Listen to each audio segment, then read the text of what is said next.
Grid. What does nationalize mean? Yeah, good. Like Thank you. nationalizing an area. Or, Yeah.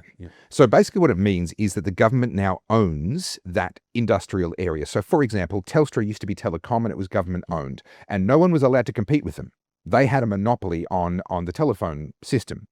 And the government said, well, that's because it's an essential service and we can only trust the government to provide it.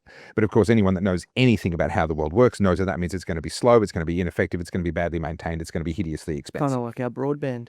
Well, they privatized Telstra and they allowed competition. In comes Optus and Vodafone and so forth. And now we've got a much more dynamic landscape. Then what did the government do when it came to, and this was the Liberal, this was Turnbull.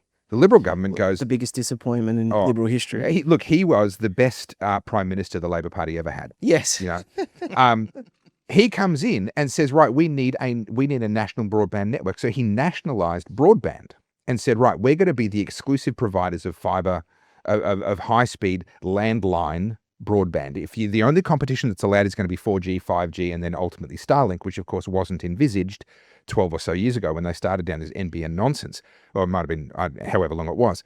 But even back then, despite not knowing that Starlink was going to come along, you can find my posts and my videos on the topic saying, by the time the NBN is rolled out, it will already be obsolete. And it's true. And it still doesn't work anyway. It still doesn't work properly.